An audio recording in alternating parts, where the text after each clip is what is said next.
प्रभु यीशु मसीह का अति पवित्र नाम का महिमा हो। प्रभु यीशु ख्रिस्ताच्या अति पवित्र नावाचा गौरव असो। प्रभु ने आज हमको फिर से एक और सौभाग्य दिया एकत्र होने के लिए, आणि प्रभूने आपल्याला अजून एक सौभाग्य दिलं अशा प्रकारे एकत्र येण्याकरता। जो लास्ट संडे मैंने मुंबई में एक छोटा आनंद बांटा था, वही मैं इंट्रोडक्शन में बताना चाहता हूँ। आणि मागच्या रविवारी मुंबईमध्ये एक आनंद मी वाटला होता, तेच मी आज तुम्हाला सुरुवातीला सांगत आहे। वो मीटिंग का एक खास, हम जब एकत्र होते समय में, वो एकत्र होने में एक खास बात है, एक अवस्था है जो हम सबको नया जन्म पाया विश्वासी को जानना चाहिए। आणि मीटिंग मध्ये ज्यावेळेला आपण एकत्र येतो त्या ठिकाणी एक खास गोष्ट आहे की जे आपण जाणली पाहिजे, जाणणं गरजेचं आहे। वो ये है कि ये मीटिंग का खासियत ये है कि उस मंडली का, जहाँ पर स्थानीय मंडली में रहते समय में, उस स्थानीय मंडली के जो लोगों ने प्रभु ने जिन लोगों को नियुक्त किया गया है, वही लोग ही वो स्थानीय मंडली में एकत्र होकर संगति कर सकते हैं, आनंदित कर सकते हैं। आणि प्रभूने स्थानिक मंडळीमध्ये ज्या लोकांची नेमणूक केलेली आहे तेच लोक त्या स्थानिक मंडळीमध्ये एकत्र येऊन प्रभूमध्ये आनंद करू शकतात। मतलब कहने का मतलब यह है कि इस मीटिंग में स्वर्गदूत इसमें भाग नहीं ले सकते। आणि सांगायचं तात्पर्य आहे की या मीटिंग मध्ये स्वर्गदूत याच्यामध्ये सहभागी नाही होऊ शकत। पुराने नियम के विश्वासी लोग आणि जुन्या कराराचे विश्वासू लोक नाही भाग घेऊ शकत। तो तभी प्रभु का मेज का सेवा जब चल रहा था, तब मैंने भाइयों को याद दिलाया, प्रियो ये प्रभु मेज जो रखा गया है, जिन जिन लोगों ने ये प्रभु का ये मृत्यु, प्रभु ने हमारे लिए मारा गया, हमारे लिए गाड़ा गया, पुनरुद्धान हुआ और उन्होंने हमें जीवन दिया है करके, ये सब भाइयों को स्मरण करके वो रोटी और दाखरस का भाग लेना है। आणि मग त्या ठिकाणी मी भावांना समजून सांगितलं की प्रभू येशू ख्रिस्त आपल्याकरता मारला गेला, गाडला गेला आणि पुनरुत्थित झाला हे स्मरण करून भाऊ लोकांनी त्याच्यामध्ये सहभाग घ्यायचा आहे। जरा सोचो, स्वर्गदूत लोग कितना भी चाहे परंतु वो भाग नहीं ले सकते। आणि स्वर्गदूतांनी कितीही इच्छा केली तरी ते भाग घेऊ शकत नाही। हमने गया हफ्ता पहला पत्रोस पहला अध्याय में हमने वो पुराने नियम के संतों के बारे में पढ़ा, तो लोग ने बहुत आग्रह किया, चाहत किया, परंतु वचन में लिखा है कि वो उनके लिए नहीं था। पत्रोस कहता है ये तुम्हारे लिए, यानी कि नए नियम के विश्वासी लोगों के लिए। आणि पहिला पेत्र त्याच्या पहिल्या पेत्रमध्ये आपण बघितलं होतं की त्या ठिकाणी जे संत होते त्यांनी इच्छा केली होती की त्यांनी त्याच्यामध्ये तो सहभाग घ्यावा, पण ते त्याच्यासाठी नव्हतं। उसका 12 पढ़ेंगे। हाँ, तुम्हारी सेवा के लिए ये बातें कहा करते थे। हाँ। इनका समाचार अब तुम्हें उनके द्वारा मिला, जिन्होंने पवित्र आत्मा के द्वारा जो स्वर्ग से भेजा गया तुम्हें सुसमाचार सुनाया। हाँ। और इन बातों को स्वर्गदूत ध्यान से देखने की हाँ, लालसा रखते हैं। लेकिन मिलेगा क्या उनको? नहीं। मतलब ये सिर्फ मंडली के लिए ही है। पहिले पेत्र त्याचा पहिला अध्याय आणि त्याचं 12 वचन आपण आता वाचलं की मग स्वर्गदूतांना त्याच्यामध्ये सहभाग नाहीये, ते फक्त मंडळी करता आहे। उसी रीति से प्रियो, आज का ये समय, आज का ये पल जब प्रभु ने हमको संगति के लिए अगर दिया है करके बोलते समय में, हम जो नया जन्म पाए हुए लोग हैं, वो खुशी अपने स्थानीय मंडली में वो आनंद सहभागिता के साथ या संगति के साथ प्रकट करने के लिए आए हैं। आपण जे नवा जन्म प्राप्त झालेले आहोत ते आपण स्थानिक मंडळीमध्ये अशा प्रकारे सहभाग घेऊन प्रभूमध्ये आनंद घेण्यासाठी आहे। और ये भाग सिर्फ हमारा है, ये और कोई हमसे छीन नहीं सकता। आणि हा भाग फक्त आपला आहे, आपल्यापासून कोणी तो हिरावून घेऊ शकत नाही। परंतु स्वर्गदूत लोग चाहते हैं, उनको ये देखते रहे, समझना चाहते हैं, परंतु उनके लिए नहीं है, सिर्फ हमारे लिए है। आणि स्वर्गदूतांना सुद्धा इच्छा आहे की याच्यामध्ये सहभाग घ्यावा, पण ते त्यांच्याकरता नाहीये, तर फक्त स्थानिक मंडळीसाठी प्रभूने जे निवडलेले लोक आहेत त्यांच्यासाठी आहे। इसलिए हर एक मीटिंग में, हर एक संगति में, हमें भी जब भी हम लोग भाई लोग मिलते हैं समय में, हमें अपने आप को एक बात कहना है, प्रभु ये आपने मुझे आज का ये मीटिंग का जो सहभागिता दिया, इतना बड़ा सौभाग्य आपने दिया, उसके लिए धन्यवाद। आणि मग म्हणूनच प्रत्येक मीटिंग मध्ये ज्या वेळेला आपण एकत्र येतो त्यावेळेला आपण प्रभूला अशा प्रकारे धन्यवाद द्यायचा की प्रभू अशा प्रकारे तू मला सहभागिता दिली, याच्याकरता मी तुला धन्यवाद देतो। जैसा प्रभु ने चेले को कहा, चेले लोगों को लूका 10 में कहा कि धन्य है ये आंखें जो तुम लोगों ने मुझे देखा, क्योंकि बहुत से भविष्यवक्ताएं पुराने नियम में कोशिश किया मुझे देखने के लिए, चाहने के लिए, लेकिन उन लोगों को नहीं मिला। आणि मग प्रभू येशू ख्रिस्ताने लूक त्याच्या 10 अध्यायामध्ये म्हटलं की धन्य हे डोळे जे हे पाहतात, कारण जुन्या करारामध्ये पुष्कळ लोकांनी इच्छा केली हे पाहावं, पण त्यांना हे सौभाग्य नाही मिळालं। परंतु प्रियो, आज भी हमारे आसपास के पड़ोस के लोगों ने अभी तक प्रभु का सुसमाचार नहीं सुनने की वजह से या प्रभु को ग्रहण ना करने की वजह से प्रभु को स्वीकारा नहीं है, मतलब उन लोग ने भी अभी तक प्रभु को देखा नहीं है। आणि मग अजूनही जे आपल्या आजूबाजूला राहतात त्यांनी प्रभूचा स्वीकार न केल्या कारणाने त्यांनी अशा प्रकारे त्यांना ते सौभाग्य नहीं मिळू शकलं। आप लोगों को खुद पर्सनली मालूम रहेगा, आपके परिवार में से भी कितने लोग, क्योंकि मुझे मालूम है मेरे परिवार के कितने लोग हैं सुसमाचार बोलने के बाद भी उन लोगों को मानने तैयार नहीं, उन लोगों को यीशु को स्वीकारने तैयार नहीं। कितना दुख की बात है। आणि तुम्हाला माहिती असेल तुमच्या जे परिवारातले कितीतरी लोक आहे, माझ्याही परिवारातले कितीतरी असे लोक आहेत की ज्यांना सुवार्ता सांगितली तरी सुद्धा त्यांनी अजूनपर्यंत प्रभूचा स्वीकार केलेला नाहीये। परंतु हम कितना धन्य है, हमारा यह सौभाग्य है कि अति महान परमेश्वर को ये हम जैसे छोटे लोग जान सके। आणि आपलं केवढं मोठं सौभाग्य आहे की अति महान परमेश्वराला आपण ओळखू शकू। बड़े बड़े लोगों को जब सुसमाचार प्रकट करके दिया गया था, वो लोग बोलते हमको ये यीशु नहीं चाहिए। आणि मोठ्या मोठ्या लोकांना ज्या वेळेला सुवार्ता सांगण्यात आली, त्यांना प्रकट करून दिला होता, त्यावेळेला ते लोक म्हटले की आम्हाला ही सुवार्ता नकोय किंवा आम्हाला हा प्रभू येशू नकोय। परंतु हमें जब ये सुसमाचार मिला तो हम क्या बोलना चाहिए, प्रभु मुझ जैसे कीड़े मकोड़े के ऊपर आपने इतना बड़ा दया दिखाया कि आपका महान दया का प्रकाश आप हमारे अंदर चमके। आणि मग ज्या वेळेला आपल्याला सुवार्ता सांगण्यात येते त्यावेळेला आपण अशा प्रकारे देवाचा धन्यवाद करायला पाहिजे की प्रभू मी तुला धन्यवाद देतो की तुझा तो स्वर्गीय प्रकाश तू माझ्यावर दाखवला आणि त्याचं जे रहस्य आहे ते तू मला प्रकट केलं। इसके लिए प्रियो यहाँ पर आना, मतलब ये जो आज मीटिंग है इसलिए आना पड़ेगा बोलकर, ये एक जबरदस्ती कोई एक जो रिलीजियस एक्टिविटी नहीं है जो हमको कर्म के रीति से करना पड़ रहा है। ये एक बहुत बड़ा सौभाग्य है जो प्रभु ने अपने चुने हुए लोगों को दिया है। ये हमें खुशी के साथ, आनंद के साथ प्रभु को धन्यवाद देते हुए घुटने में गिरकर हमें प्रभु को दंडवत करके उस मनोभावना में हमें आना है मीटिंग में। आणि प्रियानो, आज संगती आहे म्हणूनच आपल्याला जावं लागेल आणि काहीतरी रूढी परंपरेनुसार आपल्याला काही कर्म करावं लागेल म्हणून आपण आलो असं नाहीये। तर आपल्याला हे मिळालेलं खूप मोठं सौभाग्य आहे, म्हणूनच आपण गुडघे टेकून परमेश्वराला खूप धन्यवाद द्यायला पाहिजे। तो ये यीशु हमें इस भाग्य पदवी में तक पहुंच सके, उसके लिए यीशु को क्या बनना पड़ा, वो मनुष्य बनकर आकर, हमने जैसा गीत गाया, वो मनुष्य बनकर आया, आकाश को छोड़कर, स्वर्ग को छोड़कर भूमि में आया और हमारे लिए दुनिया में कष्ट उठाया। आणि आपल्याला हे सौभाग्य मिळण्याकरता स्वतः प्रभू येशू ख्रिस्त मनुष्य बनून स्वर्ग सोडून पृथ्वीवर आपल्या करता आले आणि आपल्या करता त्यांनी दुःख सहन केलं। परमेश्वर को यीशु बनना पड़ा या मनुष्य बनना पड़ा करके बोलते समय में पियो, वो प्रक्रिया, वो अवस्था एक छोटी बात नहीं है, वो एक बड़ी बात है। वो मनुष्य बन जाना ही एक बड़ी बात है वो। आणि परमेश्वर मनुष्य होणं हे खूप मोठं रहस्य आहे, खूप मोठी गोष्ट आहे। और वो परमेश्वर, वो जब मनुष्य बनकर आया पुण्यदान के द्वारा, वो प्रभु उधर रुका नहीं, उनको भाया, उनको इच्छा हुआ अभी मैं कहां पर रहूंगा, हर एक विश्वासियों का हृदय के अंदर आत्मा में बने रहूंगा। तो प्रभु वहां मनुष्य बनकर आया, उधर रुक रहा नहीं है, वो और आगे बढ़ रहा है, अब वो अभी हमारे अंदर है।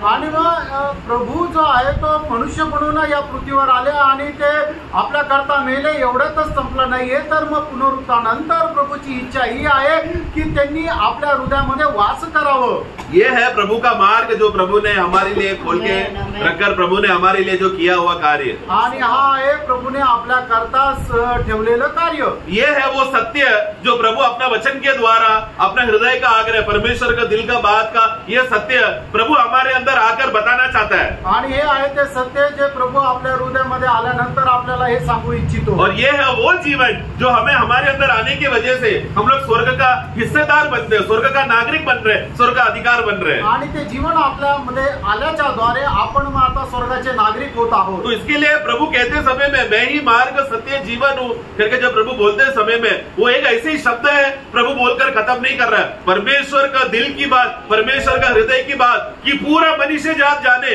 अगर मेरे पास पहुंचना है तो एक ही मार्ग है, वो मेरा पुत्र, एक ही रीति है, वो एक पुत्र, मेरा उसके अलावा कोई और रीत पकड़ कर आया तो तुम लोग स्वर्ग में नहीं आ सकते। आणि मग प्रभू येशू ख्रिस्त असंच नाही म्हणत आहे की मार्ग सत्य आणि जीवन मीच आहे, त्याच्या पाठीमाग परमेश्वराची इच्छा हीच आहे किंवा परमेश्वराने आपल्याला दिलेला मार्ग हाच आहे की कोणीही माझ्याकडे येऊ शकत नाही, त्याच्या करता ठेवलेला केवळ एक मात्र मार्ग तो म्हणजे माझा पुत्र प्रभु येशू ख्रिस्त, याच्याद्वारेच तुम्ही माझ्या जवळ येऊ शकता। इसलिए यीशु का महानता को हमें बहुत समझना बहुत जरूरी है। आणि म्हणूनच प्रभु येशू ख्रिस्ताची महानता समजणं खूप गरजेचं आहे। हम लोग जब इस यीशु को जब प्रभु बोलकर पुकारते समय में वो क्यों प्रभु पुकारा जाने के लिए योग्य है, ये बेस जानना जरूरी है। आणि येशू ख्रिस्ताला प्रभु म्हणावं असं काय योग्यतेचं आहे, ती योग्यता जाणणं गरजेचं आहे। ये यीशु क्यों मंडली का सिर बनकर मसीह बन गया करके, जिसकी वजह से हम मसीह यीशु करके पुकार सके, ये वो नाम हम पुकार सके, उसका योग्यता, उसके पीछे प्रभु को क्या करना पड़ा, क्या क्या बातें करना पड़ा, ये जब हम लोग ध्यान करते जानते समय में अब अपने आप से हमारा ऑटो से हे प्रभु यीशु करके, यीशु मसीह करके हम पुकारेंगे। आणि मग ज्या वेळेला प्रभु येशू ख्रिस्त कशा प्रकारे मंडळीचा मस्तक झाला, त्याच्या पाठीमागे काय सगळा आधार होता आहे, ज्या वेळेला आपण ते समजून घेऊ, त्या वेळेला आपल्या मुखातून आपोआप हे प्रभु येशू हा शब्द निघेल। तो यीशु में जब यूहन्ना 14:6 में अपने गया हफ्ते का विषय को थोड़ा आगे बढ़ा रहा हूँ, वहां पर प्रभु ने कहा कि मैं ही मार्ग सत्य जीवन हूँ। आणि प्रभु येशू ख्रिस्ताने योहान त्याचा 14 अध्याय आणि त्याच्या 6 वचनामध्ये म्हटलं की मार्ग सत्य आणि जीवन मीच आहे। तो उस मार्ग को बताने के लिए मतलब एक हे मनुष्य जात, तुम लोग जानो कि पिता परमेश्वर ने मनुष्य जात को समझने के लिए एक तरीका रखा है, एक रीत रखा है। वो एक मनुष्य है, वो एक व्यक्ति है, उस व्यक्ति पर आश्रय करोगे तुम्हारे पास पिता का पास पहुंचने का पहुंच मिल जाएगा। आणि मग पिता परमेश्वराला जाणण्याचं किंवा पिता परमेश्वराला ओळखण्याकरता पिता परमेश्वराने एक मनुष्य ठेवला की त्या मनुष्याच्या द्वारे आपण पिता परमेश्वराला ओळखू शकतो। ये बात, ये रास्ता प्रभु ही है करके जब एक व्यक्ति अपना विवेक में उसको जब ये गवाही मिल जाता है, वो वास्तव में सत्य क्या है जान लेगा। आणि मग ज्या वेळेला एका व्यक्तीला हे समजतं की परमेश्वराच्या जवळ जाण्याचा मार्ग प्रभु येशू ख्रिस्तच आहे, हे साक्ष त्याच्या मनामध्ये ज्या वेळेला येते, त्या वेळेला मग तो परमेश्वराच्या जवळ जातो। हाँ, तो वो सत्य क्या है जान पाएगा। आणि मग सत्य काय आहे त्याला समजतं। सत्य क्या है? सत्य काय आहे? पिता के पास जाने के लिए जो एक मार्ग है, वो एक ही व्यक्ती है, वो है प्रभु यीशु मसीह। आणि सत्य हेच आहे की पित्याजवळ जाण्याकरता केवळ एक मात्र मार्ग आहे आणि तोच सत्य आहे, तो म्हणजे प्रभु येशू ख्रिस्त। अभी ये सत्य में बने रहने के लिए, प्रभु का आगमन तक हमें इसी सत्य में बने रहने के लिए हमें जीवन भी चाहिए। आणि मग या सत्याच्या मार्गावर राहण्याकरता आपल्याला जीवनाची सुद्धा गरज आहे। क्योंकि मनुष्य का इस स्वाभाविक शारीरिक प्राकृतिक जीवन में हम लोग कभी भी यीशु मसीह वापस आने तक तू ही सत्य है, तू ही जीवन है, तू ही मार्ग है करके ये बात को थाम कर रहने के लिए हमारे मनुष्य जीवन में क्षमता नहीं है। आणि आपल्या या स्वाभाविक जीवनामध्ये किंवा आपल्या या शारीरिक जीवनामध्ये येशू ख्रिस्तच मार्ग आहे, येशू ख्रिस्तच सत्य आहे, येशू ख्रिस्तच जीवन आहे, हे धरून राहण्याकरता आपल्या स्वाभाविक जीवनामध्ये ते सामर्थ्य नाही। इसके लिए एक ऐसा जीवन चाहिए जो मनुष्य इस विषय को अपने आप से कभी उत्पन्न नहीं कर सकता। जब तक सर्वशक्तिमान की ओर से ये जीवन नहीं आ सकता, तब तक ये मनुष्य कुछ नहीं कर सकता। ऐसा जीवन मनुष्य के अंदर चाहिए। आणि त्याच्यासाठी अशा प्रकारचं एक जीवन पाहिजे की जे परमेश्वराच्या द्वारे त्याला मिळालेलं आहे, कारण मनुष्य स्वतःहून अशा प्रकारच्या जीवन नाही जगू शकत। हाँ, देखो हम लोग मनुष्य, हमने गए हफ्ते में इक्लेसियास्टिक्स में हमने पढ़ा ना कि मनुष्य, परमेश्वर ने मनुष्य को तो सीधा बनाया, लेकिन मनुष्य ने बहुत से युक्तियां, बहुत तरीका, अलग अलग तरीका बनाए प्रभु को उपस्थिति में धर्मी बनने के लिए, उनको खुश करने के लिए या एक भक्त होकर के दिखाने के लिए, वो बहुत सब करते हैं। ये है मनुष्य का सबसे बड़ा कमजोरी। आणि उपदेशकाच्या पुस्तकामध्ये मागच्या आठवड्यामध्ये आपण पाहिलं होतं की परमेश्वराने मनुष्याला तर एकदम सरळ बनवलं, पण काय झालं की परमेश्वराच्या समोर आपल्याला स्वतःला नीतिमान ठरवण्याकरता मनुष्याने वेगवेगळ्या मार्गाचा अवलंबन केला, पण त्या मार्गाच्या द्वारे मनुष्य आपल्या स्वतःला परमेश्वरासमोर नीतिमान नाही दाखवू शकत। हम लोग दूसरा तिमोथी 3 का सिर्फ 5 पढ़ेंगे। दूसरा तिमोथेला पत्र त्याचा 3रा अध्याय त्याचं 5 वचन। भक्ति का भेष तो धरेंगे। बस ये कहां से, ये क्या है? भक्ति का वेश धारण करना क्या है? मनुष्य का एक युक्ति है। आणि भक्तीचा वेश धारण करणं हा मनुष्याचा एक उपाय आहे कि नहीं? ये प्रभु ने बताया हुआ बात है क्या? क्या मनुष्य पवित्र आत्मा मनुष्य को ये बातें बताएगा क्या? आणि पवित्र आत्मा मनुष्याला हे सांगेल का? कभी नहीं, कधीच नाही। तो ये कौन किया? आणि हे कोणी केलं? मनुष्य ने अपना गलत बुद्धि का इस्तेमाल करके उन्होंने ऐसा युक्ति निकाला कि वो भक्ति का वेश धारण किया। मतलब क्या? सामने देखते समय में लगेगा कितना भक्तिशाली विश्वासी है करके, लेकिन वो वेश धारण किया है करके आत्मा में देखेगा तो ही मालूम पड़ेगा। आणि मनुष्याने आपल्या डोक्याच्या उपायाने फक्त अशा प्रकारचे उपाय काढले की जेणेकरून मी खूप मोठा भक्त आहे असं तो दाखवायचा प्रयत्न करतो, आणि जे स्वाभाविक लोक आहेत त्या गोष्टीला फसला पण जातात. त्यांना वाटतं की हा खरोखर किती मोठा भक्त आहे, पण खरोखर आत्म्याच्या द्वारे ज्या वेळेला एक व्यक्ती त्याला पारखतो त्यावेळेला समजतं की हा ढोंगी आहे. कोलोसी का पुस्तक में भी इस प्रकार का एक रीत को हम देखते हैं। उसका दूसरा अध्याय, कलसीकराचं पत्र त्याचा दुसरा अध्याय, उसका 20 से 23 तक, आणि त्याचं 20 ते 23 वचन. जबकि तुम मसीह के साथ संसार की आदि शिक्षा की और से मर गए हो, तो फिर क्यों उनके समान जो संसार के हैं जीवन बिताते हो? तुम ऐसी विधियों के वश में क्यों रहते हो कि यह न छूना, उसे न चखना और उसे हाथ न लगाना, ये सब वस्तुएं काम में लाते लाते नष्ट हो जाएगी, क्योंकि ये मनुष्य की आज्ञाओं और शिक्षाओं के अनुसार है। इन विधियों में अपनी इच्छा के अनुसार गढ़ी हुई भक्ति की रीति और आत्महीनता और शारीरिक योगाभ्यास के भाव से ज्ञान का नाम तो है, परंतु शारीरिक लालसाओं को रोकने में इनमें कुछ भी लाभ नहीं। देखो, यानी कि जो लोग भक्ति का वेश धारण करके आते हैं वो लोग क्या कर रहे हैं, बाहर से वो लोग मनुष्य के बहुत सारे आज्ञाएं कल्पनाएं लाते हैं, ये नहीं करना, वो नहीं करना, तूने ये चखा क्या, तूने ये देखा क्या, ऐसा ऐसा क्या क्या क्या क्या ला रहे हैं। मनुष्य के अंदर बहुत सारे निबंधन रूल्स लाकर जबरदस्ती मनुष्य का प्राण को दबाकर ये कर्म करो वो कर्म करो बातें को बोलकर आत्मा में ना आश्रय करते हुए या प्रभु के वचनों पर ना आश्रय करते हुए कुछ कर्मों करोगे तो तुम रहोगे बोलकर ऐसा गलत गलत उपदेश लाया जाएगा। आणि मग जे लोक भक्तीचं वेश धारण करतात ते लोक काय कुठल्या तरी प्रकारचं धर्माचरण करण्याकरता सांगतात, म्हणजे तू याला स्पर्श केला का, तू हे खाल्लं का, तू असं केलं का, तू तसं केलं का, अशा प्रकारे ते धर्माचरण करायला सांगतात, किंवा तू हे करायला पाहिजे, तू ते सोडायला पाहिजे, तू असं नको करू, तू तसं कर, अशा प्रकारे एक भक्तीची रूढी परंपरा ते आणण्याचा प्रयत्न करतात. एक छोटा एग्जाम्पल जो मैंने सब जगह जो बहुत सारे मंडलियों पर देखा है, वो लोग बोलते हैं कि प्रभु मेज के सामने जब आओगे तो आपको उपवास करके आना पड़ेगा, नहीं तो आप अयोग्य हो. आणि पुष्कळ मंडळामध्ये असं शिकवलं जातं की प्रभु मेज ज्या वेळेला तुम्ही गेले होता त्यावेळेला उपवासाचं पालन करत तुम्ही या. मतलब वो क्या सुनने का टाइम अच्छा लग रहा है, क्या भक्ति की बात कर रहे हैं ना, प्रभु के सामने आते समय में उपवास करके आना सही बात है ना.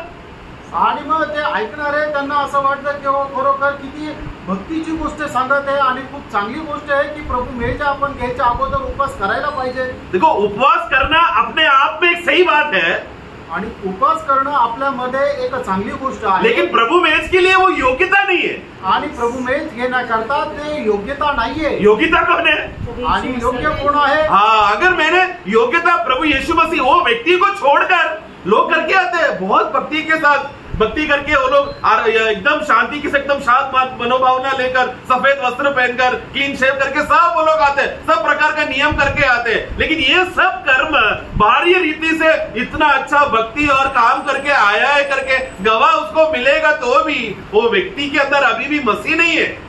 आणि खरं योग्य कोण आहे तर तो प्रभू येशू ख्रिस्त आहे, आणि त्या प्रभू येशू ख्रिस्त जो योग्य आहे त्याला सोडून बाकीचं लोक खूप काय करतात, जसं काय ते उपवास करतील, पांढरे कपडे परिधान करतील, खूप शांत स्वभावाने येतील, एकदम क्लीन दाढी करून येतील, पण हे सर्व काय आहे, हा फक्त ढोंगीपणा आहे. त्यांच्यामध्ये प्रभू येशू ख्रिस्त जो खरा योग्य आहे तो नाहीये, त्यांनी तो त्याला सोडून दिलेला आहे. मतलब मेरा कहने का विषय ये है कि मैं ये सब करके मैं योग्य बनकर मैं एक अच्छा विश्वासी हूँ ऐसा दिखाने के लिए अगर आ रहे तो आप एक दिखावटी विश्वासी हो. आणि मग हे सर्व करून जर तुम्ही फक्त लोकांना हे दाखवण्याकरता जर येत आहे की मी एक खरा विश्वासू आहे, तर तुम्ही फक्त लोकांना दाखवण्याकरता ढोंग करत आहात. हाँ, तो हमें ढोंगी नहीं बनना. आपको पर्सनली प्रभु का आत्मा बोला आज क्लीन शेव करो, प्लीज करो, उपवास करने बोला प्लीज करो, प्रभु का बात मानो आप. आणि मग प्रभूच्या आत्म्याने जर तुम्हाला काय करायला सांगितलं तर निश्चितच करा, उपवास करायला सांगितलं तर उपवास करा. वो एक नियम नहीं बनना चाहिए, वो एक उपदेश नहीं बनना चाहिए. व्यक्तिगत रीति से आपका पर्सनल प्रैक्टिस क्या है, प्रेज द लॉर्ड.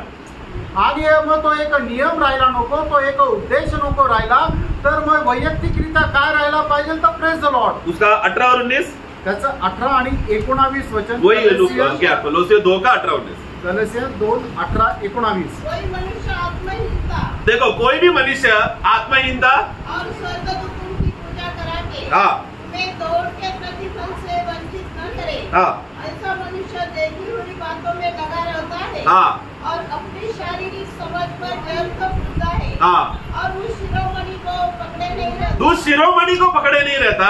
इससे सारी देह हाँ जोड़ों और पट्टों के द्वारा हाँ पालन पोषण पाकर हाँ और एक साथ डटकर हाँ परमेश्वर की ओर से बढ़ती जाती है. करेगा कि नहीं ये सब बातें.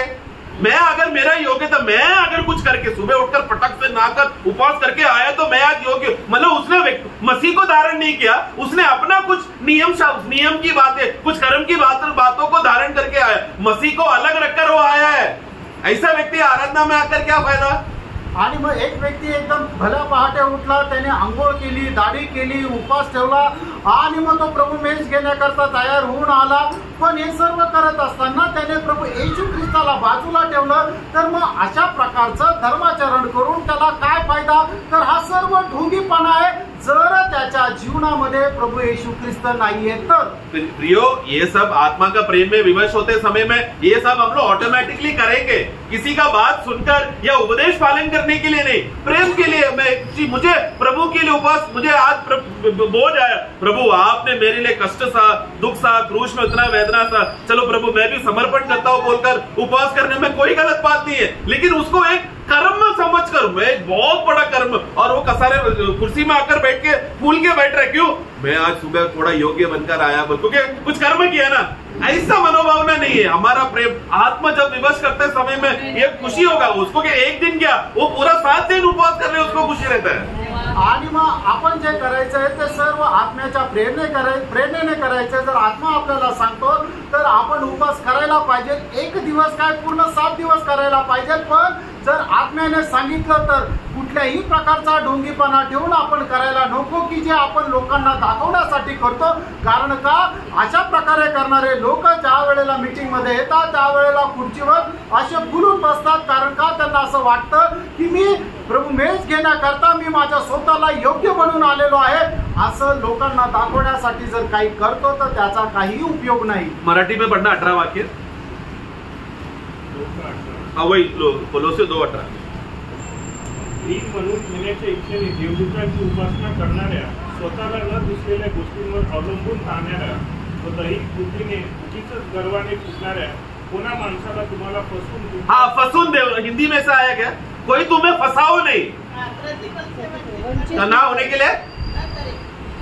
फसाओ करके शब्द है क्या, वही अर्थ है क्या. वंचित. हाँ वंचित. यस इंग्लिश में लिखा है लेट नोबडी चीट यू. ऐसा सब भक्ति का भेष धारण का शारीरिक बातें बोलकर ये बातें सुनकर हमको चीटिंग हो गया. वो चीट कर रहे हैं हमको क्योंकि शारीरिक रीति से नहीं है हमारा तैयारी हमेशा आत्मा में रहता है. आणि शारीरिक रीतीची कुठल्या प्रकारची तयारी करण्याकरता आपल्याला उपदेश देऊन आपल्याला कोणी फसू नये. कारण आपली तयारी जी आहे ती शारीरिक नाही तर आत्मिक आहे. यही बात पहला पत्रोस में पत्रोस जब स्त्रियों का वेश धारण के विषय में भी बोलते समय में पत्रोस वहां पर बोलता है कि हे स्त्री है. वहां पर स्त्रियों को बोलते समय में पुरुष भी उसमें है.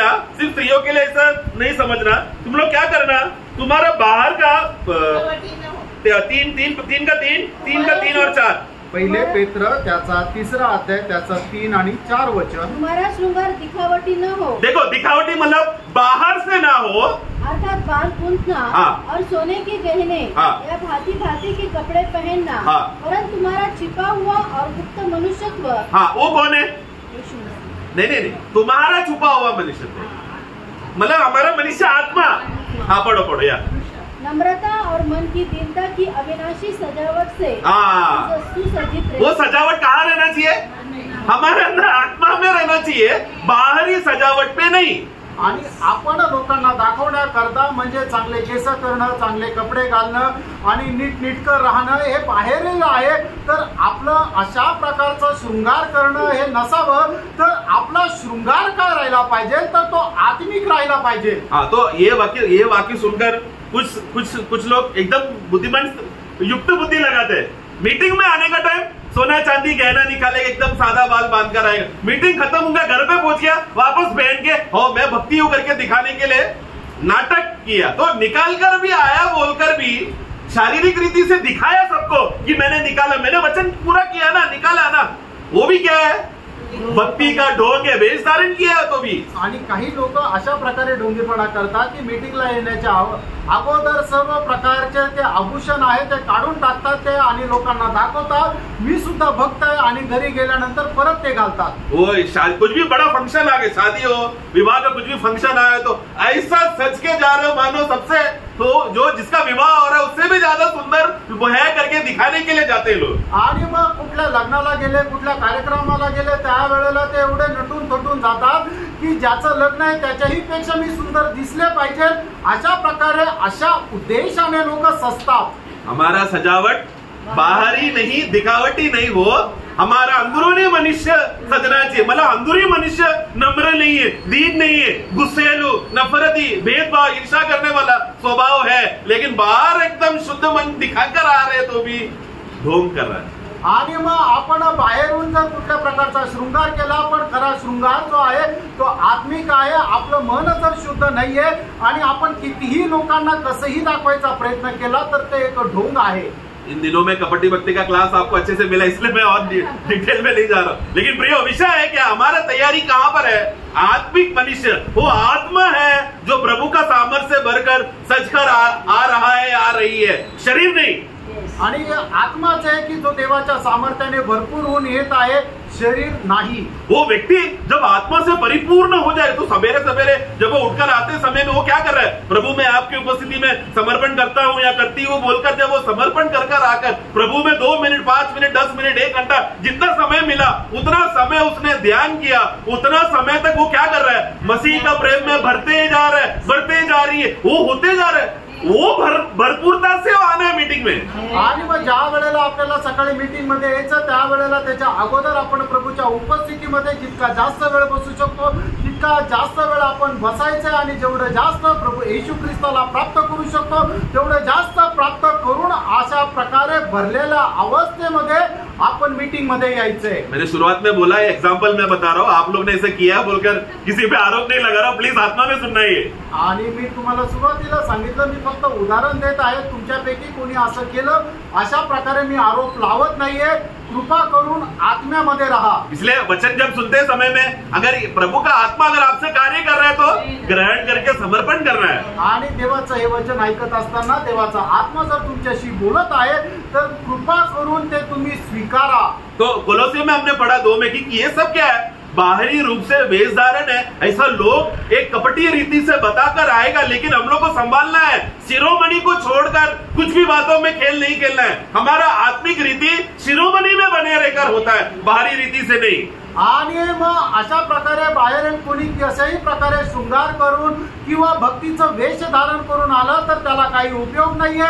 तर खरं जो कोणी प्रभू येशू ख्रिस्ताला परिधान करतो त्याची खरी भक्ती तीच आहे। म्हणूनच अशा प्रकारे शृंगार केलेल्या किंवा भक्तीचं वेश धारण करून गेलेल्या ढोंगी लोकांना बघून आपण फसायचं नाहीये। हाँ यस, फंसने का अवस्था ये हम लोग प्रिय, हम लोग विश्वासी हो जाने के बाद क्या है, हम लोग एकदम मासूम बन जाते, कोई भी कुछ भी बोलेगा हम लोग स्वीकार लेते हैं। आणि आपण विश्वासू झाल्यानंतर काय की आपल्याला कोणी काही बोललं तर लगेच आपण त्याचा स्वीकार करतो। लेकिन पौलोस है ना, बरेबे लोगों का मंडली का गवाही, आपको मालूम है, वाक्य नहीं ले रहा, वो लोग कुछ भी, वो लोग के सामने आकर कुछ भी वचन बोलो, वो लोग क्या करेगा, वचन को जाकर परखेगा। ऐसा मनोभावना हमें होना चाहिए। मैं भी आपको जो भी सामने बोल रहा हूँ, जेबू बोल रहा है बोलकर सही नहीं, वचन बोल रहा सही है, ऐसा आपका मनोभावना होना चाहिए। आणि आपली मनोभावना, आपली कल्पना, आपले विचार अशा प्रकारे राहायला पाहिजे की मंडळीमध्ये आल्यानंतर आपल्याला जो कोणी काही वचन आहे ते आपण निश्चितच पडताळायला पाहिजे की बायबल मध्ये ते वचन तसंच सांगताय का। यस, तो ऐसा समय में जब हम लोग वचन पढ़ते हैं समय में, तब वो वचन बात करता है, ये वचन हमको गवाही देता है, हमारे अंदर तब वो एक सुकून और एक शांति मिलता है। अरे यही तो बात बात है, यही तो वचन का सही अर्थ है बोलकर आत्मा हमको गवाही देगा। आणि मग अशा प्रकारे ज्या वेळेला वचन शोधून आपण वाचतो त्या वेळेला ते वचन आपल्याशी बोलतो आणि त्या वचनाच्या द्वारे आपल्याला शांती मिळते आणि मग आपल्याला ते समजतं की हेच वचन आहे की जे माझ्या जीवनामध्ये कार्य करतंय। परंतु हमारे पास समय नहीं है, नोट लिखकर बुक में नोट लिखकर रख दिया, लेकिन घर पर जाकर वापस रवंद करना चाहिए करके वो अनुभव के लिए टाइम नहीं है। आणि आपण काय करतो, इथे येतो आपल्या वहीमध्ये लिहून जातो, पण घरी जाऊन परत ते आपण काढून मनन करत नाही। नासिक मंडली तो एक तो अच्छा काम कर रहे हैं कि वो लोग एटलीस्ट रेफरेंस तो लिख रहे हैं। मैं कितने मंडलियों में गया, रेफरेंस लिखने के लिए भी वो लोगों के पास टाइम नहीं। आधा लोगों को बाइबल का किताब ही किधर है ढूंढने के लिए वो लोग इंडेक्स ढूंढते हैं। आणि नाशिकच्या मंडळीचं एक चांगलं आहे की इथं आल्यानंतर वचन जे सांगितलं जातं ते तुम्ही कमीत कमी लिहून तरी घेतात, पण मी अशा काही मंडळी बघितलेल्या आहे की ते वचन सुद्धा लिहून घेत नाही आणि वचन वाचायला सांगितलं तर ते कुठलं पुस्तक कुठे आहे हे शोधण्याकरता त्यांना अनुक्रमानिका बघावी लागते। परंतु हम जो भी कुछ प्रभु के लिए करें, परमेश्वर का महिमा के लिए हम जो भी कुछ करते समय में वो आत्मिक मनुष्य, वो व्यक्ति आत्मा में अपना मनुष्य आत्मा के जो रहते समय में पवित्र आत्मा के मदद से जब ये सब काम करता है वही कर्म योग्य काम है, बाकी सब शारीरिक है। आणि आपण जी गोष्ट आत्म्यामध्ये राहून करतो तीच गोष्ट प्रभूच्या गौरवाकरता होते आणि तीच गोष्ट आत्मिक राहते, बाकी सर्व गोष्टी शारीरिक आहे। तो प्रियो, ये सब बातें हमको मुमकिन करके देने के लिए यीशु मसीह हमारे लिए मार्ग बनकर आया आणि या सर्व गोष्टी शक्य करण्याकरता प्रभू येशू ख्रिस्त आपल्याकरता मार्ग होऊन आला। ये मार्ग हमें समझने के लिए वही हमारा सत्य बना, ताकि हम लोग इस मार्ग को जब पहचानेंगे हमारे अंदर सत्य बन जाता है। आणि मार्ग समजण्याकरता प्रभू येशू ख्रिस्त स्वतः सत्य झाला आणि हे सत्य ज्या वेळेला समजून जातं त्या वेळेला ते सत्य आपल्या जीवनामध्ये येतं। और इसी में प्रभु का आगमन तक बने रहने के लिए जो जरूरत का जीवन चाहिए, जो बल चाहिए, जो सामर्थ्य चाहिए, जो बहाव चाहिए, वो जीवन भी प्रभु यीशु मसीह स्वयं बनकर हमारे अंदर है, जिसके वजह से प्रभु का आगमन तक हम योग्य रीति से उसमें बने हैं। आणि प्रभू येशू ख्रिस्ताच्या आगमनापर्यंत आपण स्थिर राहण्याकरता प्रभू येशू ख्रिस्त स्वतः जीवन झाला की ते जीवन आपल्याला मिळाल्यानंतर प्रभू येशू ख्रिस्ताच्या आगमनापर्यंत आपण स्वतः प्रभू येशू ख्रिस्तामध्ये स्थिर राहू शकतो। यीशु मसीह अकेला काफी है ना हमारे लिए, इतना सब कार्य करके हमें योग्य बनाकर स्वर्ग में पहुंचा कर देना अकेला काफी है ना। आणि प्रभू येशू ख्रिस्त यासाठी पुरेसा आहे ना की आपल्याला स्थिर बनून योग्य बनून आपल्याला स्वर्गामध्ये पोहोचवावं। लेकिन उनका जैसा और एक मददगार मिल गया तो, आणि त्याच्यासारखा अजून एक सहाय्यक भेटला तर मतलब डबल फोर्स हो गया ना।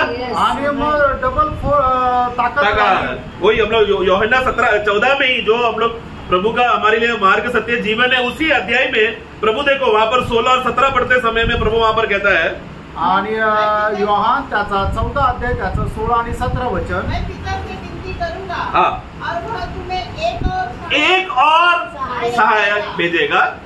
आगे हाँ, तुम्हारे साथ रहेगा, वो सर्वदा तुम्हारे साथ रहेगा, सत्य का आत्मा। देखो सत्य का आत्मा मतलब हमारे अंदर सत्य बनना चाहिए ना, वो आत्मा सत्य का आत्मा बनकर पवित्र आत्मा आएगा।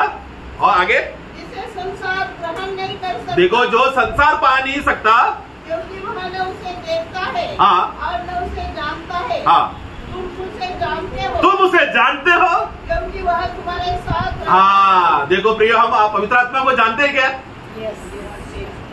जो हाँ बोला मतलब पवित्र आत्मा उनके अंदर है, क्योंकि आत्मा हमसे बात कर रहे हैं, वो लोग जानते हैं। आणि मग पवित्र आत्मा आपल्याशी बोलतो आपल्याला माहित आहे। जिनको जवाब नहीं देने मतलब कौन है वो लोग, कौन से कैटेगरी के लोग हैं? आणि जे उत्तर देत नाही याचा अर्थ ते कुठल्या कॅटेगरीचे, उधर ही लिखा है जो संसार के लोग हैं उनको ग्रहण नहीं होता। प्रियो, इसके लिए हमेशा मीटिंग में एक्टिव रहना चाहिए प्रियो, सवाल जवाब में तुरंत जवाब रहना चाहिए, क्योंकि आत्मा जिसके अंदर वो आत्मा का वो प्रभाव का कार्य करेगा, तुरंत होटो में जवाब आता है प्रियो। आणि मीटिंग मध्ये आल्यानंतर निश्चितच आपल्याला विचारलेल्या प्रश्नाचे आपण उत्तर द्यायला पाहिजे, कारण का की पवित्र आत्मा ज्याच्यामध्ये राहतो लगेच तो आपले ओठ उघडून उत्तर देतो। तो यीशु ने ऐसा नहीं बोला कि मैं जा रहा हूँ और फिर मेरे बदले कोई और आएगा, ऐसा नहीं कह रहा है। एक और सहायक आणि प्रभू येशू ख्रिस्ताने असं नाही म्हटलं की मी जात आहे आणि माझ्या बदल्यात मग आता अजून एक माझ्या बदल्यात कोणी येत आहे, तर तसं न सांगता प्रभू येशू ख्रिस्ताने काय म्हटलं, अजून एक सहाय्यक, मतलब ये सहायक जैसे यीशु ने चेलों को बताया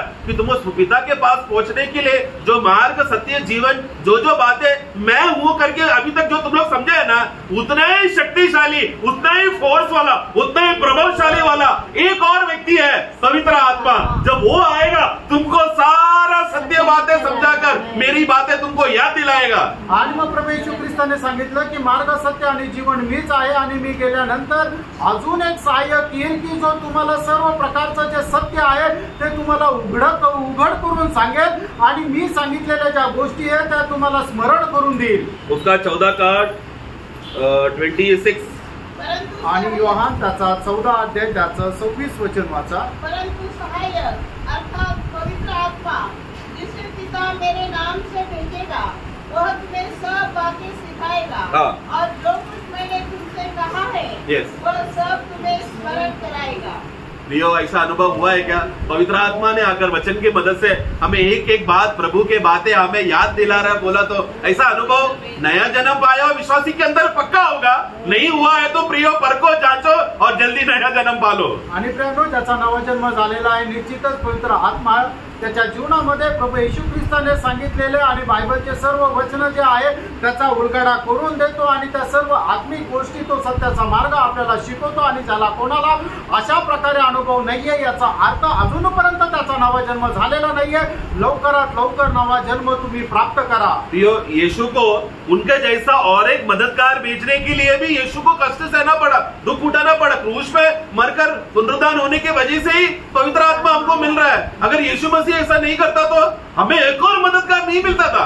आणि अजून एक सहाय्यक पाठवण्याकरता प्रभू येशू ख्रिस्ताला पुष्कळ प्रकारचे कष्ट आणि दुःख सहन करावं लागले, कारण का की तो मदतगार म्हणजे पवित्र आत्मा पाठवण्याच्या अगोदर प्रभू येशू ख्रिस्ताला आपल्या करता वधस्तंभावर मरावं लागलं। एवढंच नाही तर मग त्याला तिसऱ्या दिवशी पुन्हा पुनरुत्थित व्हावं लागलं आणि हे सर्व काही कष्ट त्याने यासाठी सहन केले की आपल्या करता एक मदतगार, एक सहाय्यक त्याने पाठवावा। यहूदी लोगों ने यीशु मसीह का महानता को समझा नहीं आणि यहूदी लोकांनी येशू ख्रिस्ताचं जे महानता आहे थोरवी ही समजली नहीं। वो लोग ने उसको एक साधारण मनुष्य बनाकर वही इज्जत दिया, एक साधारण मनुष्य को जो इज्जत मिलना चाहिए बोलकर वैसा इज्जत उसको देकर या उतना नीचा करके उसके साथ व्यवहार किया। प्रियो, ऐसा हम लोग नहीं करना चाहिए यीशु के साथ। आणि यहूदी लोकांनी काय केलं की साधारण मनुष्याला जी इज्जत द्यायला पाहिजे फक्त तेवढीच इज्जत प्रभू येशू ख्रिस्ताला दिली, म्हणजे त्यांनी प्रभू येशू ख्रिस्ताच्या ईश्वरत्वाचा अपमान केला। प्रियांनो, आपण तसं करायला नको। क्योंकि इसलिए यीशु मसीह, यीशु करके जो मनुष्य जो रूप धारण लेकर आया 33.5 साल जीने वाला वो मनुष्यत्व का, वो यीशु का मनुष्य किस रीति से वो हमारे लिए जी का, वही इसलिए खास रीति से प्रभु मैच के टाइम में हम लोग सब यही बात स्मरण करते, याद करते कि वो यीशु किस रीति से हमारे लिए प्रभु बना और मसीह बना का वो आधार एक व्यक्ति यीशु में छुपा है। आणि प्रभू मेजाच्या वेळेला आपण याच गोष्टीचं स्मरण करतो की येशू ख्रिस्त कशा प्रकारे एक मनुष्य होऊन आला आणि कशा प्रकारे तो ख्रिस्त झाला आणि तो प्रभू झाला। मत्ती का पुस्तक 12 अध्याय, मत्ती त्याचा 12 अध्याय।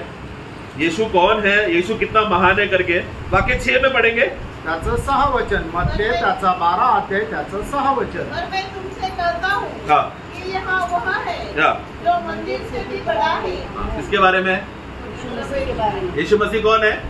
सोलोमन ने जितना भी मेहनत करके कष्ट कर कर जो मंदिर बनाया, उसको मंदिर बनाने के लिए दाऊद ने युद्ध लड़कर सोना चांदी इकट्ठा करके जो उसने मेहनत किया, मूसा ने जो ज्ञान पर्वत से ज्ञान प्राप्त कर कर वो मेहनत करके वो उससे भी श्रेष्ठ जो बनाया हुआ मंदिर है, उस मंदिर से भी बड़ा यीशु का वो मनुष्य रूप लेकर आना मंदिर से भी बड़ा है।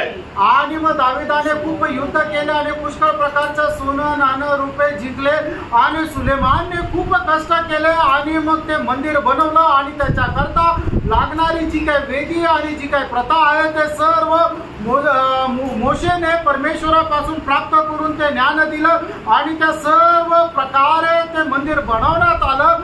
पण त्या मंदिरापेक्षाही श्रेष्ठ कोण आहे? मनुष्य बनून आलेला प्रभू येशू ख्रिस्त मोठा आहे। इसलिए आज कितना भी मंदिर का तारीफ करो, मंदिर में यीशु नहीं है, क्योंकि मंदिर से भी बड़ा कोई आया, वो है हमारा यीशु। मतलब यीशु बोलते समय में मैं जानबूझकर मैं प्रभु यीशु नहीं बोल रहा, यीशु यानी कि वो मनुष्य रूप जो मनुष्य बनकर आया, वो अवतार, वो परमेश्वर जो मनुष्य बनकर आया, वो यीशु। जब वो प्रभु और मसीह बना तो उनके सामने तो तुलना करने वाला कोई नहीं है, परंतु वो यीशु ही कौन है? मंदिर से बड़ा। आणि मग प्रभू येशू ख्रिस्त कोण आहे? तर तो मंदिरापेक्षाही मोठा आहे। वही 12 अध्याय का 8 में भी जब पढ़ते हैं, मत्ते त्याचा 12 अध्याय त्याचं 8 वचन, मनुष्य का पुत्र तो सबके दिन का भी प्रभु है कि नहीं? शब्बत का दिन बोला तो प्रियो यहूदी लोग के लिए एकदम पवित्र दिन है उन लोगों के लिए, आणि शब्बत दिवस तो यहूदी लोकांकरता एकदम पवित्र दिवस आहे। वो लोग ऐसा अभी कोई कभी कभी क्या होता है, भेड़ बकरियां लोग वो लोग जब किसान लोग जब भेड़ बकरियों को चराने के लिए लेकर आते समय में शब्बत का दिन में मालूम पड़ गया और 1 या 2 बकरी अगर गड्ढे में गिर गया, कुछ भी नुकसान हो गया बोला तो वो लोग उधर ही रख के भागते, क्या क्या अगला दिन आके लेंगे बोलकर, उतना वो लोग डरते। शब्बत का दिन में कोई भी प्रकार का काम नहीं करना, सिर्फ विश्राम, मंदिर में आना है, बलि करना है और विश्राम, सिनेगोग में आकर वचन सुनना है और घर जाना, विश्राम। वो लोग कुछ भी काम नहीं करना चाहिए, वैसा सख्त नियम रखकर जीने वाले पवित्र लोग। परंतु उस शब्बत का दिन से भी बड़ा है हमारा, उसका भी प्रभु है यीशु। आणि शब्बतच्या दिवशी मेंढपाळ लोक ज्या वेळेला आपले मेंढर चारायलासाठी घेऊन जातात आणि त्या दिवसामध्ये जर कोणी मेंढरू जर त्या खड्ड्यामध्ये पडलं आणि मग शब्बत दिवस येत आहे तर कोणीही ते मेंढरू काढण्याकरता जात नाही, कारण शब्बतच्या दिवशी कुठल्याही प्रकारचं काम करायचं नाही, अशा प्रकारची आज्ञा आहे। आणि ती आज्ञा जी आहे ते एकदम तंतोतंत पाळतात की शब्बतच्या दिवशी फक्त सिनागोगमध्ये मंदिरामध्ये जायचंय, देवाचं वचन ऐकायचंय आणि कुठल्याही प्रकारचं काम करायचं नाही, तर ते दुसऱ्या दिवशी जाऊन आपले ते मेंढर काढतात। अशा प्रकारे एकदम पवित्र रीतीने ते शब्बत दिवस पाळतात। पण या ठिकाणी परमेश्वराचं वचन 8 वचनामध्ये काय सांगितलं की येशू ख्रिस्त शब्बतापेक्षाही मोठा आहे। हमारे लिए पुनरुत्थान सबसे बड़ा दिन है ना, हफ्ते का पहला दिन, आणि आठवड्याचा पहिला दिवस आपल्या करता खूप मोठा आहे ना। वो लेकिन वो पुनरुत्थान का दिन को ही क्यों चुना गया है? आणि त्या या संडे को ही हम लोग पुनरुत्थान का दिन क्यों मानते हैं? आणि रविवारीच आपण तो पुनरुत्थानाचा दिवस का मानतो? क्योंकि उस दिन यीशु का पुनरुत्थान हुआ है, कारण त्या दिवशी येशू ख्रिस्ताचं पुनरुत्थान झालं। तो पुनरुत्थान का दिन का खासियत क्यों है? क्योंकि उस पुनरुत्थान का दिन का प्रभु यीशु है।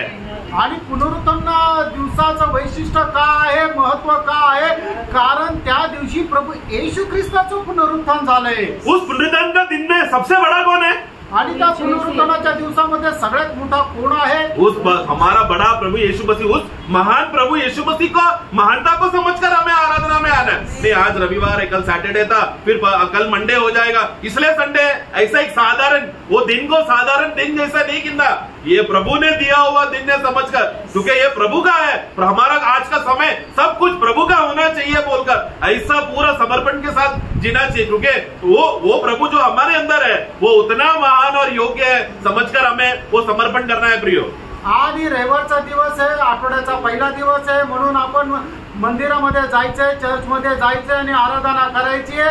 अशा प्रकारे एक साधारण दिवस आहे तो, आणि म्हणून जायचंय असं नाहीये। तर तो रविवारचा दिवस यासाठी आहे की कारण का की तो एक पुनरुत्थानाचा दिवस आहे की ज्या दिवसामध्ये प्रभू येशू ख्रिस्त मेल्यानंतर तिसऱ्या दिवशी तो जिवंत झाला, असा तो एक पवित्र दिवस आहे। आणि त्या दिवसाला एवढं महत्व देत, त्याला एवढं पवित्र मानत आपण ते आपल्या मनामध्ये ठेवत आपण प्रभूच्या आराधने करता एकत्र यायचं आहे। वही मती 12 का 41 और रेफरेंस के लिए लिख देना लूका 11 का 32, दोनों में से कोई एक वाक्य पढ़ लेना। मत्ते त्याचा 12 अध्याय त्याचं 41 वचन आणि लूक त्याचा 11 अध्याय त्याचं 32 वचन। निनवे के लोग न्याय के दिन इस युग के लोगों के साथ उठकर उन्हें दोषी ठहराएंगे, क्योंकि उन्होंने योना का प्रकाश सुनकर मन फिराया। अब देखो यहाँ वह है जो योना से भी बड़ा है। कौन है? योना से भी बड़ा। हाँ, मतलब प्रभु यीशु मसीह, मतलब वो यीशु जो मनुष्य बनकर आया वो योना से भी बड़ा है। आणि येशू ख्रिस्त जो मनुष्य होऊन आला तो योनापेक्षाही मोठा आहे। यीशु का मनुष्यत्व का इतना खासियत है प्रियो, मतलब ये वो मरने की पहले की बात है। यीशु हमेशा महान है। वो यीशु पहले से ही प्रभु है, पहले से ही मसीह है। वो मरकर पुनरुत्थान हो गया इसलिए खास हो गया, ऐसा नहीं है। वो जन्म से ही पवित्र, निष्पाप, निष्कपट, निष्कलंक, उनमें कोई भी प्रकार का दाग नहीं, पाप कर नहीं सकता। वो जन्म से यीशु का स्वभाव ऐसा है। आणि प्रभू येशू ख्रिस्त जो आहे तो मनुष्य होऊन आल्यानंतर पवित्र झाला असा नाहीये, तर तो आधीपासूनच पवित्र आहे आणि तो मनुष्य झाल्यानंतर त्याने काही प्राप्त नाही केलं, तर तो पहिल्यापासूनच तसा पवित्र आहे। और पुनरुत्थान के बाद भी वो ज्यादा खास हुआ वैसा नहीं, वो जब से मनुष्य है तब से वो पवित्र है।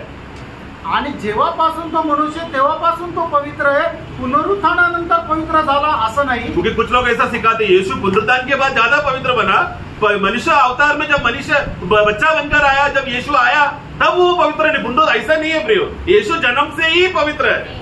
आणि काही लोक अशा प्रकारे शिकवतात की प्रभू येशू ख्रिस्त ज्या वेळेला मनुष्य होऊन आला तो बालकपणापासूनच पवित्र नव्हता, पण प्रभू येशू ख्रिस्त ज्या वेळेला पुनरुत्थान झाला त्या वेळेला तो पवित्र झाला। अशा प्रकारे लोक चुकीचं शिक्षण देतात, तसं नाहीये।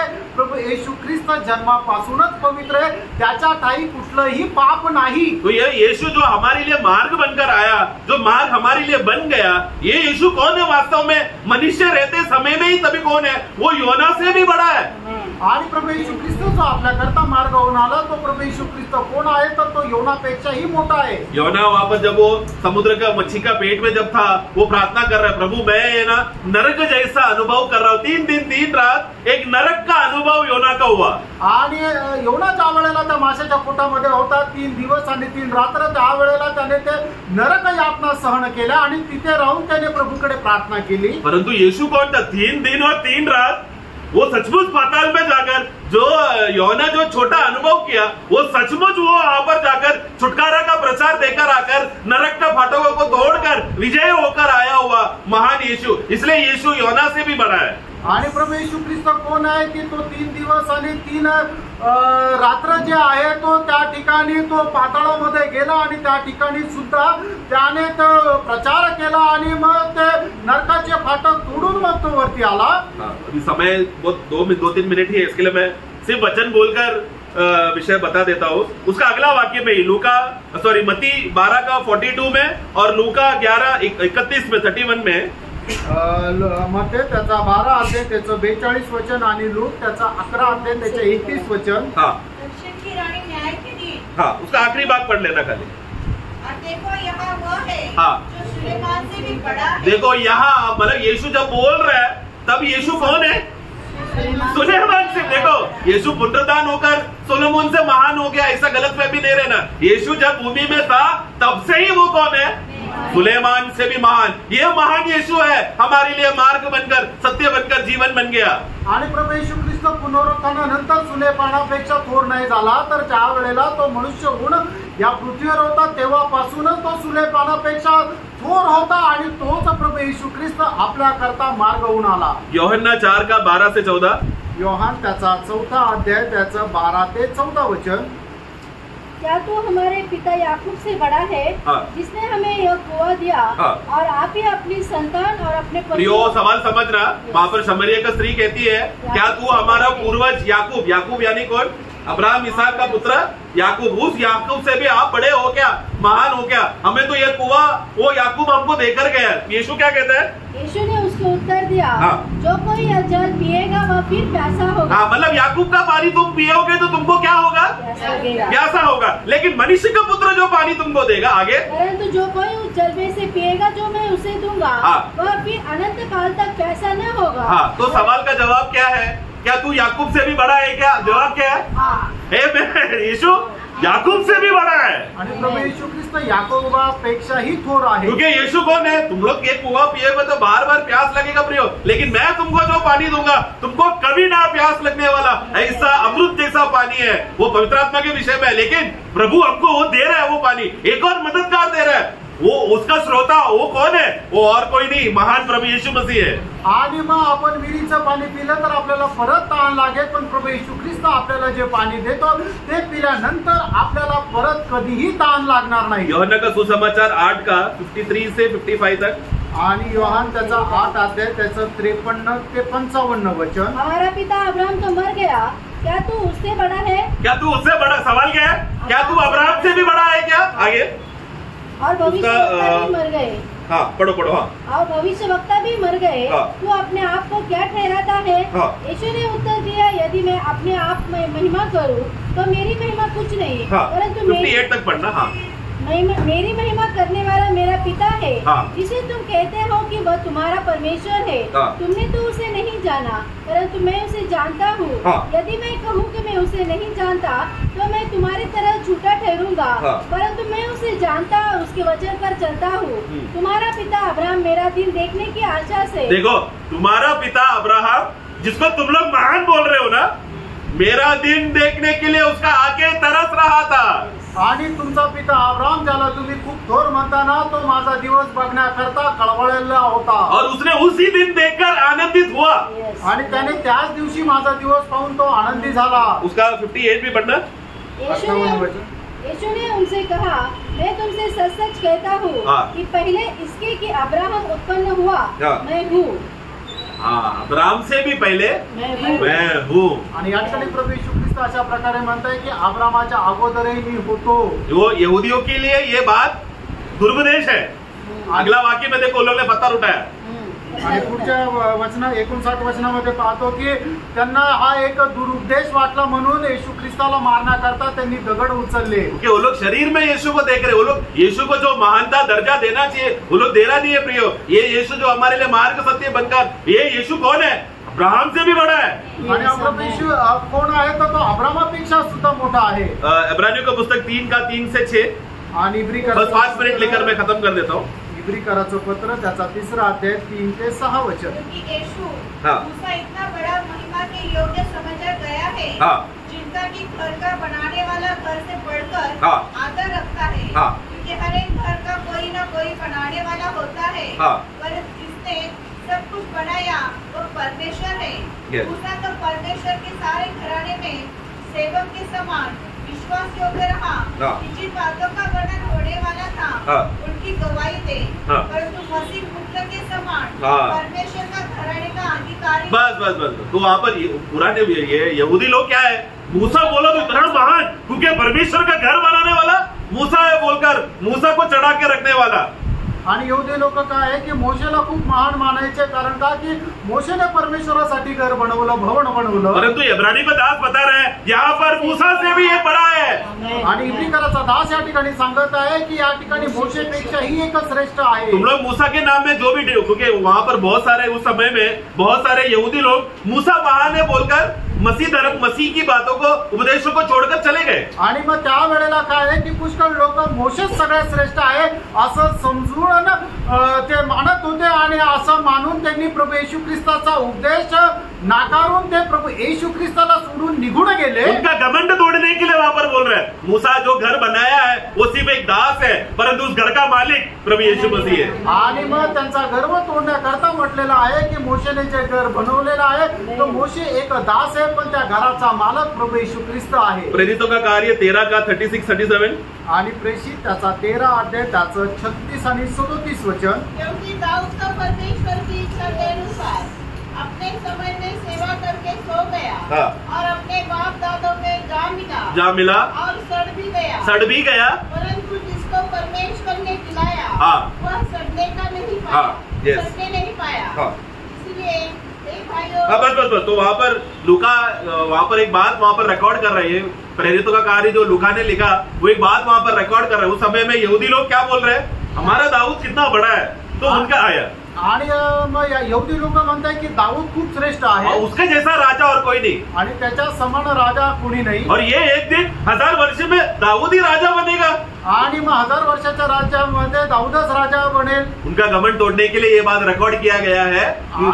त्यांचा गर्व तोडण्याकरता ही गोष्ट नमूद केलेली आहे। दाऊद अब मरकर अपने बाप दादाओं के साथ मिल गया और अभी भी सड़ रहा है, वो लोग सड़ गए। आणि मग दाऊद मेला आणि मग त्याच्या पूर्वजांसोबत त्याला पुरण्यात आला, आणि अजूनही तो तिथेच आहे आणि तो कुजला आहे। हम लोग भी ये गलती करते हैं प्रियो, आणि आपण ही चूक करतो। वो गांव का वो पास्टर है ना वो बड़ा है, वो मंदिर का पास्टर वो बड़ा है, वो मंडली में ये पास्टर बड़ा है बोलकर उधर इधर लोगों को वो लोग बड़ा चढ़ा कर रखते हैं प्रियो। लेकिन वो लोग जब मर जाएंगे वो लोग भी गाड़ा जाएगा, वो लोग सड़ जाएंगे, लेकिन एक कब्र अभी भी खुला है। वो है यीशु मसीह का प्रभु सड़ा नहीं, उनका शरीर कभी सड़ा नहीं, क्योंकि वो महान है, सभी लोग मनुष्यों से श्रेष्ठ है हमारा प्रभु यीशु मसीह। आणि आपण हे करतो काय सांगतो की नाही तो अमुक अमुक पाळक आहे ना तो खूप मोठा आहे, तो दुसरा जो आहे तो खूप श्रेष्ठ आहे, अशा प्रकारे आपण मनुष्याला श्रेष्ठ म्हणतो। पण हे सगळे लोक ज्या वेळेला मरतील त्या वेळेला त्यांचं शरीर कुजल्या जाईल, पण एक खबर अजूनही उघडी आहे, एक शरीर अजूनही कुजलेलं नाहीये, ते म्हणजे प्रभू येशू ख्रिस्त आहे, जो सर्वात श्रेष्ठ आहे। आदम से जो भी जन्म लिया है वो कितना भी महान, अलेक्जेंडर द ग्रेट करके ना, सिकंदर द महान करके नाम है उसका नाम, अलेक्जेंडर द ग्रेट करके बोला, कितना भी वो महान हो जाने दो, यीशु के सामने सड़ने वाला मनुष्य है वो। आणि एक मनुष्य कितीही महान असू द्या, पण प्रभू येशू ख्रिस्ता समोर तो एक सडणारं शरीर आहे। यीशु कौन है? वो जन्म लेगा आदम के वंश से आया हुआ यीशु नहीं है, वो स्वर्ग से आया हुआ, उसका शरीर स्वर्गीय शरीर है, मिट्टी से लिया हुआ शरीर नहीं, इसलिए वो महान है।